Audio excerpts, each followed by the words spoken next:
오늘 설교 본문은 구약 성경인 룻기입니다. 룻기는 여성의 이름으로 된 성경 두 권의 성경책 가운데서 한 권입니다. 다른 한 권은 에스더서입니다. 그런데 흔히 룻과 룻을 혼동합니다. 하지만 롯은 족장시대의 인물이고 룻은 그로부터 약 1000년 후인 사사시대의 인물입니다. 그리고 롯은 아브라함의 조카로서 히브리인 남성이었지만 룻은 이방 나라인 모압 출신의 여성입니다. 그러니까 롯과 룻이 전혀 다른 사람인데 우리는 흔히 그 사람인가 보다 하고 오해를 하기 쉽습니다. 이름의 뜻도 롯은 가리워졌다라고 하는 뜻이고 룻은 우정이라고 하는 뜻입니다. 우리는 룻기라고 하는 책 이름 때문에 룻기의 주인공이 룻이라는 여성으로 생각하기 쉽습니다. 그러나 룻기의 주인공은 룻이 아니라 룻과 결혼한 보아스가 룻기의 주인공입니다. 보아스는 예수 그리스도의 모형으로 구약 성경에 등장하는 대표적인 인물 가운데 한 사람입니다. 그리고 보아스라는 이름의 뜻은 그 안에 능력이 있다는 뜻입니다. 마치 예수님의 이름 안에 능력이 있는 것과 같습니다. 룻기의 주인공이 룻이 아니라는 사실은 룻기는 룻의 효성을 이야기하려고 기록된 것이 아니라는 것을 의미합니다. 예수님께서는 요한복음 5장 39절에서 너희가 성경에서 영생을 얻는 줄 알고 성경을 연구하거니와 이 성경이 곧 내게 대하여 나에게 대하여 증언하는 것이니라고 말씀을 하셨습니다. 여기서 예수님께서 말씀하신 성경은 곧 구약 성경을 말하지요. 즉 모든 구약 성경은 예수 그리스도에 대하여서 증언하고 있다는 것입니다. 따라서 룻기 역시 예수 그리스도에 대하여 증언하는 책이지 룻에 대하여 증언하는 책이 아니라는 것입니다. 룻기의 저자는 우리가 잘 알고 있는 사무엘로 알려지고 있는데 사무엘은 예수 그리스도의 모형인 보아스의 이야기를 하려고 룻기를 기록한 것이었습니다. 룻기의 주제는 효가 아니라 기업 물을 자입니다. 여기서 기업이라고 하는 것은 하나님께서 이스라엘의 12지파와 각 가문에 주신 분배하여 주신 제비를 뽑아서 분배하여 주신 땅을 가리켜서 기업이라고 합니다. 그리고 무른다고 하는 것은 국어사전을 보니까 샀던 물건을 도로 주고 돈을 되찾아오는 것을 무른다고 한다고 말합니다. 혹은 우리가 바둑이나 장기를 들 때 한 수 무르겠다고 그러잖아요. 그거 뭡니까? 원위치로 돌려놓겠다라고 하는 그런 뜻이지요. 그러므로 기업을 무른다고 하는 것은 하나님께서 분배해 주신 땅이 어떤 이유론가 다른 사람에게 가 있는데 그것을 원주민에게 돌려주는 것을 가리켜서 기업을 무른다라고 하는 것입니다.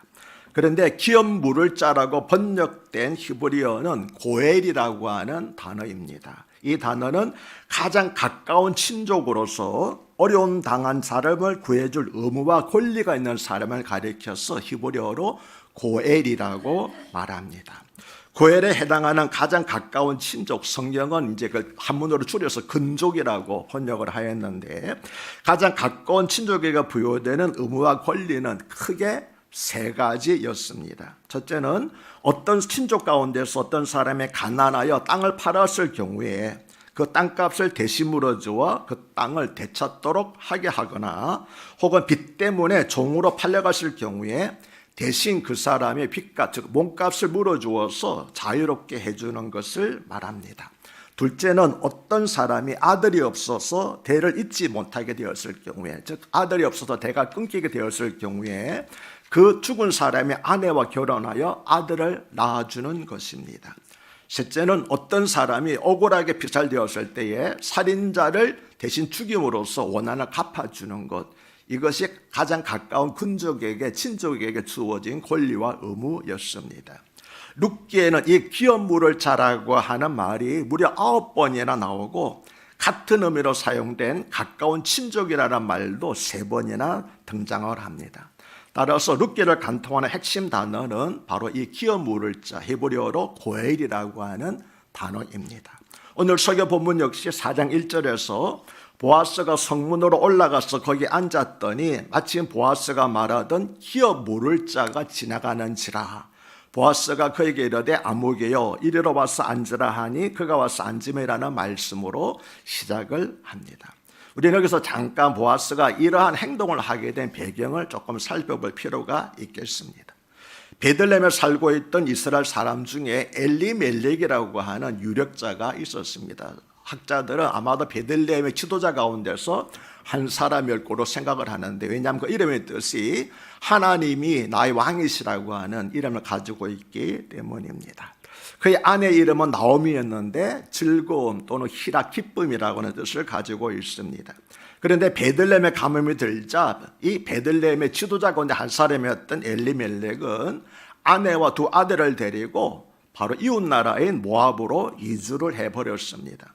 왜냐하면 모압에는 큰 저수지가 2개나 있었기 때문에 가뭄을 견디기에는 베들레헴보다는 훨씬 나을 거라고 자기 나름대로 생각했기 때문입니다. 그러나 하나님이 나의 왕이시라고 고백하는 그 사람의 이름에는 합당하지 않은 선택이었던 것입니다.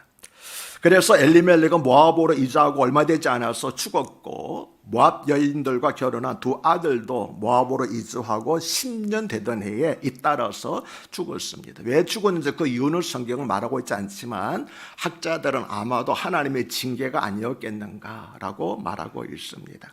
그래서 나오미와 그녀의 두 며느리가 다 과부가 되고 말았습니다.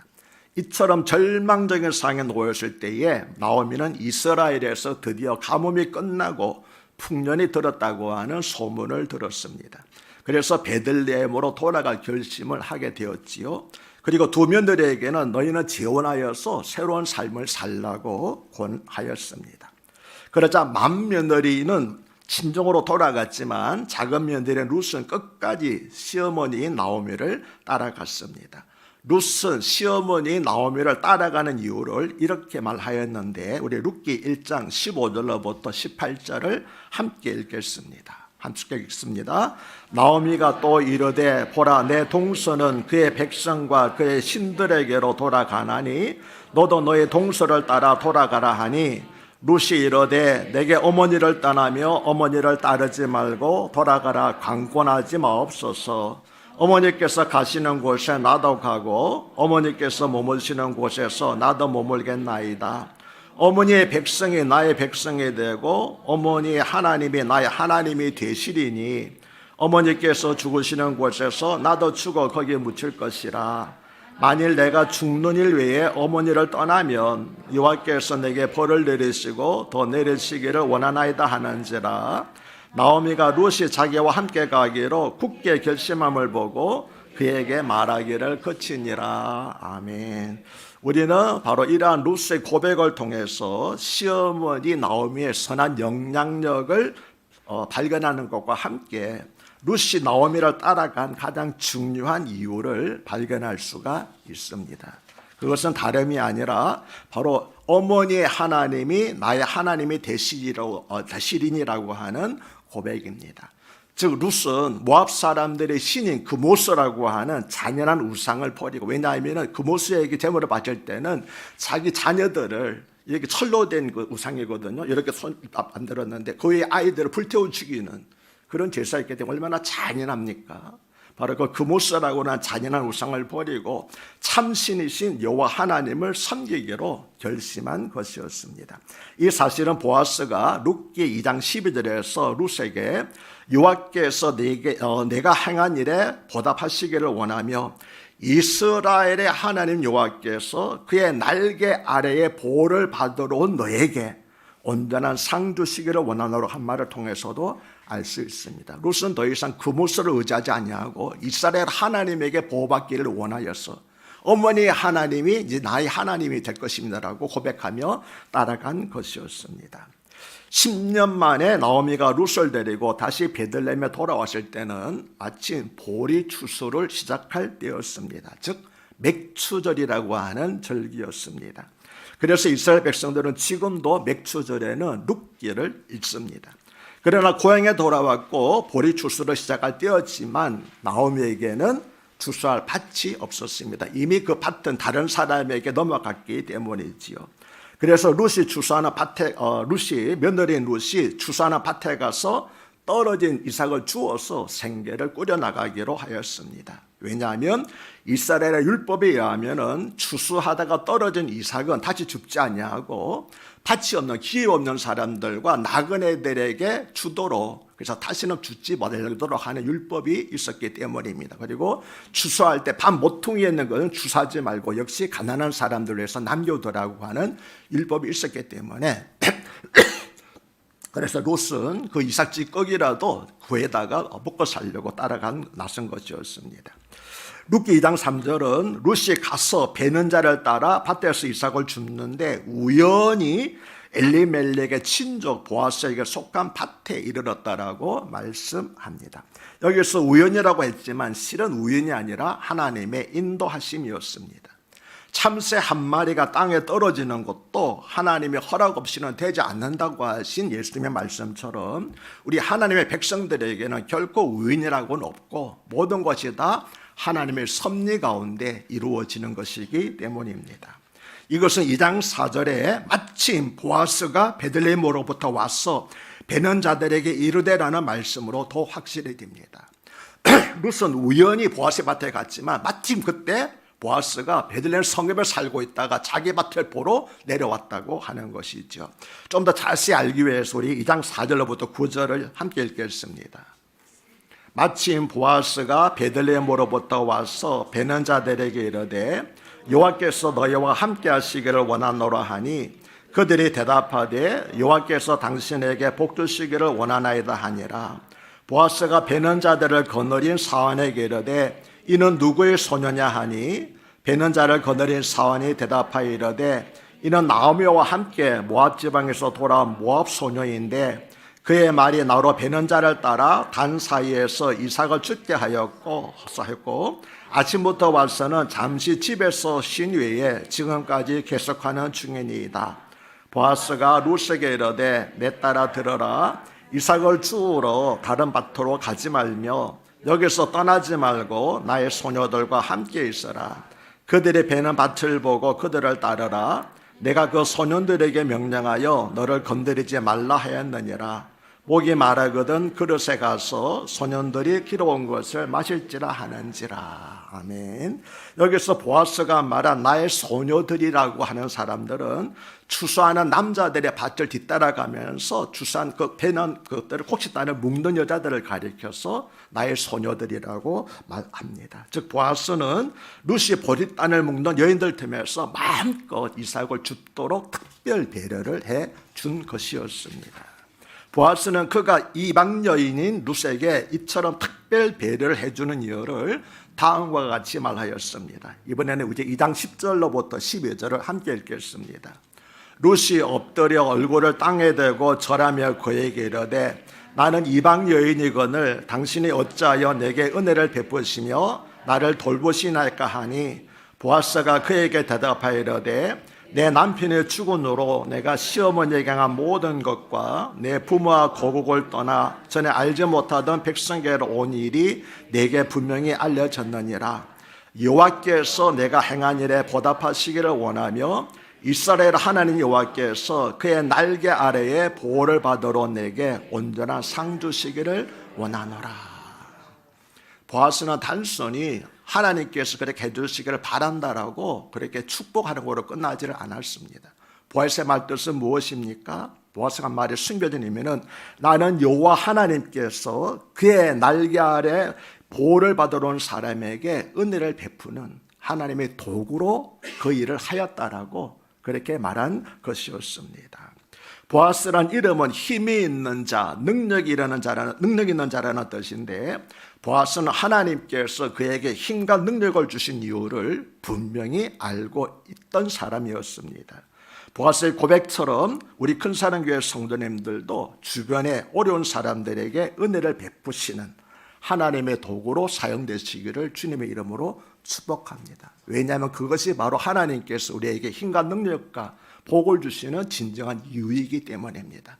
왜요? 하나님의 은혜의 도구로 다른 사람들에게 사용되라고. 그래서 하나님께서 우리에게 은혜와 복을 주시기 때문입니다. 룻은 우연히 보아스의 밭으로 갔지만 그때 마침 보아스가 그의 밭을 둘러보려고 베들레헴 성읍에서 내려왔습니다. 사랑하는 여러분, 그렇다면 어찌 이것이 우연히 일어난 일이겠습니까? 어떻게 우연한 만남일 수 있겠습니까? 이렇게 하여서 룻과 보아스의 만남이 시작이 되었습니다. 실은 저와 여러분의 만남, 그리고 여러분과 우리 큰 사랑의 만남도 하나님의 인도하신 줄로 믿습니다. 보아스와 룻이 만나게 하신 하나님께서 우리들을 서로 만나게 하신 줄로 믿습니다. 혹시 부부가 이 자리에 함께 앉아 계신다면 지금 이렇게 고백해 보시기를 바랍니다. 하나님께서 짝지어 주셨습니다.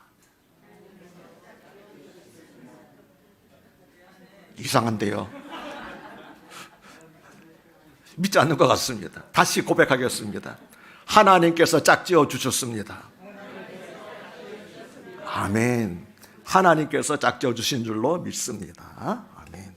룻은 저녁에 집으로 돌아가 시어머니 나오미에게 보아스가 그녀에게 베풀어 준 특별한 친절에 대해서 자세히 보고를 하였습니다. 그러자 나오미가 이렇게 말하였습니다. 대단히 중요한 말입니다. 한 절이지만 대단히 중요한 말이거든요. 룻기 2장 20절을 함께 읽겠습니다. 나오미가 자기 며느리에게 이르되 그가 여호와로부터 복 받기를 원하노라. 그가 살아있는 자와 죽은 자에게 은혜 베풀기를 그치지 아니하노도다 하고, 나오미가 또 그에게 이르되 그 사람은 우리와 가까우니 우리 기업을 물을 자 중에 하나이다 하니라. 아멘. 여기서부터 드디어 기업 물을 자 고엘이라는 단어가 나타나기 시작을 합니다. 룻은 시어머니의 지시에 따라서 보아스에게 기업 물을 자가 되어달라고 조심스럽게 부탁을 했습니다. 이것은 보아스에게 일종의 청혼을 한 것이었습니다. 그런데 보아스는 룻의 시아버지인 엘리멜렉과 거의 비슷한 나이였습니다. 다시 말하면 거의 시아버지 꼴이었던 거, 나이 차가 많았습니다. 그래서 청혼을 받은 보아스는 이렇게 말했습니다. 내 딸아, 여호와께서 너에게 복 주시기를 원하노라. 네가 가난하건 부하건 젊은 사람을 따르지 아니하였으니 너가 베푼 은혜가 처음보다 나중에 더하구나. 이 말은 룻의 육신의 안목대로 젊은 남자를 따라갈 수도 있었지만 시어머니의 뜻을 순종하여 가문의 명예를 위해서 자기 희생적인 행동을 한 것에 대해서 보아스가 진심으로 칭찬을 한 것이었습니다. 이어서 보아스는 말하기를 내 딸아 두려워하지 말라. 참으로 나는 기업을 물을 사람이지만 다만 기업 물을 자로서 나보다 더 가까운 사람이 있다. 만일 그가 기업 물을 자의 책임을 이행하지 않으면 여호와께서 살아계심을 두고 맹세하노니 내가 반드시 기업 물을 자의 책임을 너에게 이행하리라라고 다짐을 하였습니다. 그리고 룻으로부터 이 말을 전해들은 나오미는 룻에게 내 딸아 이 사건이 어떻게 될지 알기까지 앉아있어라. 가만히 있으라는 거예요. 서둘지 말고. 그 사람이 오늘 이 일을 성취하기 전에는 쉬지 아니하리라. 아멘이십니까? 왜 가만히 있으라고 그럽니까? 그 사람이 이 일을 성취하기 전에는 결코 쉬지 않을 것이기 때문에 나는 가만히 있어서 그 일이 어떻게 진행되어 나가는지 보고만 있으면 된다라고 말하였는데, 나오미의 이 말은 이사야서 9장 7절에 만군의 여호와의 열심히 이를 이루리라는 말씀과 연결되는 성경에서 유명한 신앙 고백 가운데 하나입니다. 보아스가 말한 것을 이루기 위해서 쉬지 않은 것처럼 우리 하나님 또한 말씀하신 것을 이루시기 위해서 쉬지 않으시는 분이기 때문입니다. 우리의 열심으로 하나님의 말씀이 성취되는 것이 결코 아닙니다. 하나님의 열심이 친히 하나님의 말씀하신 것을 이루어 가십니다. 그러므로 우리는 그 말씀하시는 이루어지기까지 나오미가 룻에게 말한 것처럼 믿음으로 기다리고 있으면 되는 것입니다. 아멘이십니까? 보아스는 뭔가 아쉬운 것이 있어서 룻과의 결혼을 서두른 것이 아닙니다. 보아스는 지금까지도 룻 없이도 잘 살아왔기 때문입니다. 그러나 반대로 룻은 보아스의 보호와 도움 없이는 계속하여 비천하게 사는 수밖에 없었습니다. 그러면 보아스 편에서 이렇게 열심을 내는 이유는 과연 무엇일까요? 그것은 오직 룻을 위한 것이고 룻을 사랑하기 때문이었습니다. 그리고 무엇보다도 룻과 나오미를 긍휼히 불쌍히 여겼기 때문입니다. 이와 마찬가지로 우리의 구원을 위해서 하나님께서 열심을 내시는 것도 하나님께서 무언가 아쉬워서가 결코 아닙니다. 다만 우리를 불쌍히 여기시고 사랑하는 마음이 하나님으로 하여금 열심을 가지시고 오늘도 우리의 구원을 이루어가도록 하시는 것입니다. 그리고 오늘 설교 본문이 이어지지요. 4장 1절은 보아스가 성문으로 올라가서 거기 앉았더니 마침 보아스가 말하던 기업 물을 자가 지나가는지라 보아스가 그에게 이르되 아무개여 이리로 와서 앉으라라 하니 그가 와서 앉으라고 말씀을 합니다. 사실 보아스는 무리하게 그 사람에게 아무개라고 말하지 않을 것입니다. 그죠? 아마 틀림없이 보아스는 그 사람 이름을 말하면서 누구야 여기 와서 앉으라고 말했을 것입니다. 그런데 이 성경을 기록한 사무엘은 의도적으로 그 사람 이름을 생략하고 아무개여라고 기록을 하였습니다. 그 이유는 나중에 우리 밝혀지겠지만 그가 기업 물을 자의 책임을 다하지 않았기 때문입니다. 그래서 이름을 불러줄 가치조차 없는 인간이라고 하는 것입니다. 사도 바울은 디모데전서 5장 8절에서 누구든지 자기 친족 특히 자기 가족을 돌보지 아니하면 믿음을 배반한 자요 불신자보다도 더 악한 자니라고 그렇게 말하였습니다. 그래서 자기 친족을 돌아보지 아니할 사람은 너는 이름을 부르줄 가치조차 없다. 그래서 너는 아무개라고 말한 겁니다. 4장 2절은 보아스가 그 성읍 장로 10명을 청하여 이르되 당신들은 여기 앉으라 하니 그들의 앉으매라고 말씀을 합니다. 고대 성문은 재판정이었습니다. 성문에 재판정이 마련되어 있고 많은 사람들이 아래서 방청을 할 수 있었습니다. 따라서 보아스가 성문에 올라가서 앉은 것은 재판을 하려는 것이었습니다. 보아스는 기업 물을 자가 지나가자 그를 불러 앉게 하고 장로 10명을 청했습니다. 왜냐하면 유대인의 전통에 하면 10명은 어떤 사법적인 결정을 내릴 때 충분한 꼭 필요한 그런 수였기 때문입니다. 3장 3절과 4절은 보아스가 그 기업 물을 자에게 이르되 모압 지방에서 돌아온 나오미가 우리 형제 엘리멜렉의 소유주를 팔려 함으로 내가 여기 앉은 이들과 내 백성의 장로들 앞에서 그것을 사라고 너에게 말하여 알게 하려 하였노라. 만일 네가 물으려니와 만일 네가 물으지 아니하려거든 나에게 구하여 알게 하라. 너 다음은 나요 그 외에는 물을 자가 없노라 하니 그가 이르되 내가 물으리라 하는지라고 말씀을 합니다. 보아스는 먼저 기업 물을 일에 대해서 설명을 했습니다. 그리고 기업 물을 자에게 선택을 요청했습니다. 우선적으로 기업 물을 자는 선뜻 내가 물으리라고 대답을 했습니다. 단순히 기업만 물게 되면 자기에게 유익이 돌아오기 때문입니다. 왜냐하면 어떤 사람이 상속자가 없는 친족의 땅을 물게 되면 그것은 물은 자에게 영원히 속하게 되어서 결국 자기의 기업이 확장되는 것이기 때문에 이런 일이니까 그래 내가 물게라고 속히 선뜻 대답을 한 것입니다. 그러자 5절은 보아스가 이르되 네가 나오미의 손에서 그 밭을 사는 날에 곧 죽은 자의 아내 모압 여인 룻에게서 사서 그 죽은 자의 기업을 그의 이름으로 세워야 할지니라 하니라고 말씀을 합니다. 우선권을 가진 자가 물으겠다고 하자 보아스는 기업 물으는 자가 의무를 완전히 이행하기 위해서는 룻과 계대 결혼을 하여서 룻의 전 남편의 이름으로 그 기업의 땅을 잇게 할 것까지 그 의무를 알려주었습니다. 그러자 룻의 가장 가까운 친척은 룻의 구속자로서의 의무를 감당하려고 하지 않았습니다. 6절은 그 기업 물을 자가 이르되 나는 내 기업에 손해가 있을까 하여. 다른 이유가 아니죠. 나는 내 기업에 손해가 있을까 하여 나를 위하여 물으지 못하겠으니 내가 물을 것을 너가 물어라. 나는 물으지 못하겠노라 하는지라고 말씀을 합니다. 우선권을 가진 친족은 자기의 권리와 의무를 포기했습니다. 처음에는 모르겠다고 하고서 왜 생각이 달라졌습니까? 그것은 내 기업에 손해가 있을까 하라는 그 말에 답이 있습니다. 보아스가 처음 말한 것은 나오미에게서 기업을 사라는 것이었습니다. 이 말에 승낙을 한 것은 단지 기업을 사주면 되는 것으로 여겼기 때문입니다. 그러나 보아스가 그에게 죽은 자의 아내 모압 여인 룻에게서 사서 그 죽은 자의 기업을 그의 이름으로 세워야 할지니라고 하자 그는 그 일이 비로소 자신에게 뭐가 된다고요? 손해가 되는 일인 줄을 깨달았습니다. 룻과의 결혼은 죽은 자의 기업이 죽은 자의 이름으로 계속 이어지기 위해서 하는 결혼이었기 때문입니다.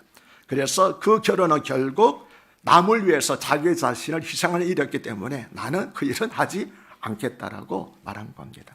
그래서 보아스의 말을 들은 가장 가까운 친족 아무개는 즉시 포기의 의사를 밝히고 기업 물을 일을 보아스에게 넘긴 것입니다. 나중에 보면 기업 물을 때 가까운 친족이, 우리 읽지 않았지만 가까운 친족이 기업 물을 때는요, 두 가지를 행합니다.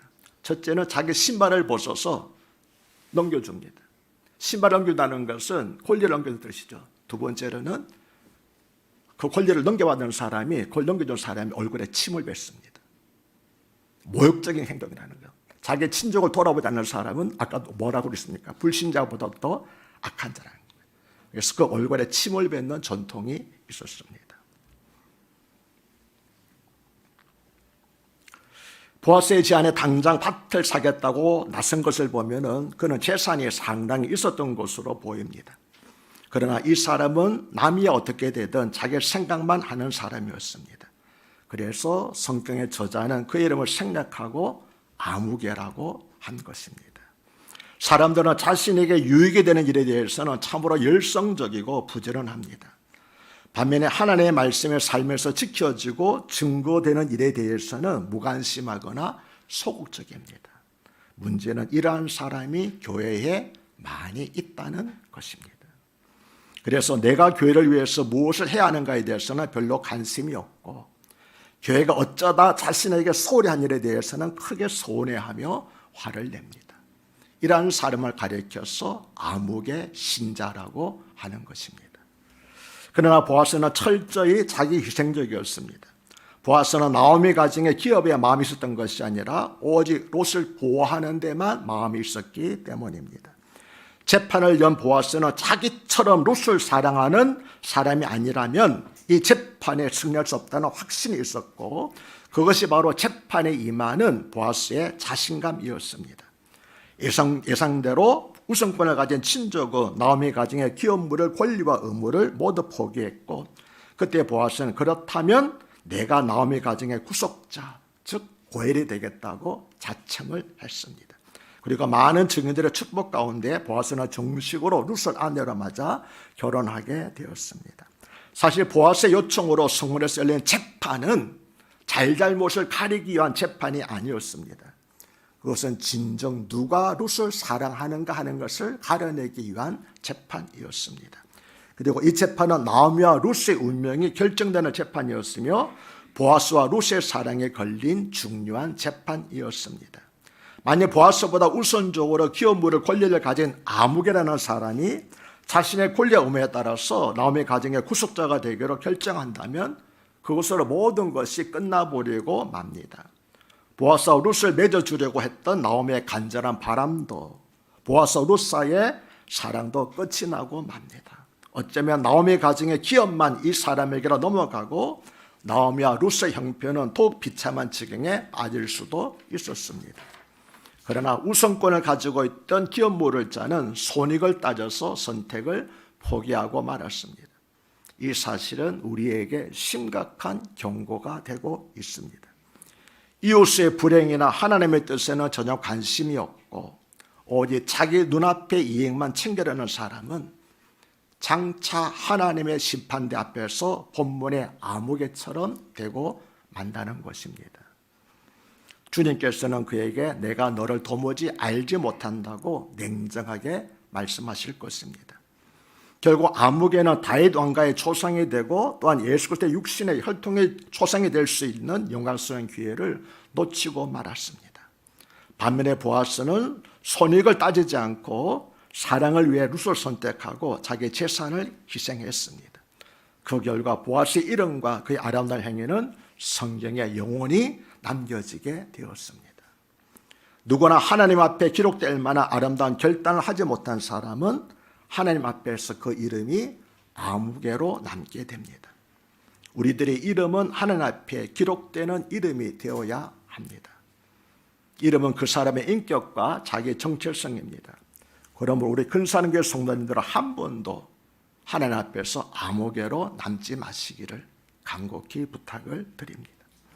세상 사람들의 선택 기준은 나에게 유익이 되느냐 하는 것입니다.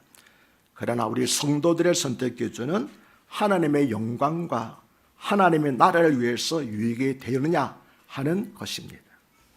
그런데 해피엔딩으로 끝난 룻과 보아스 이야기는 이것이 전부가 아닙니다.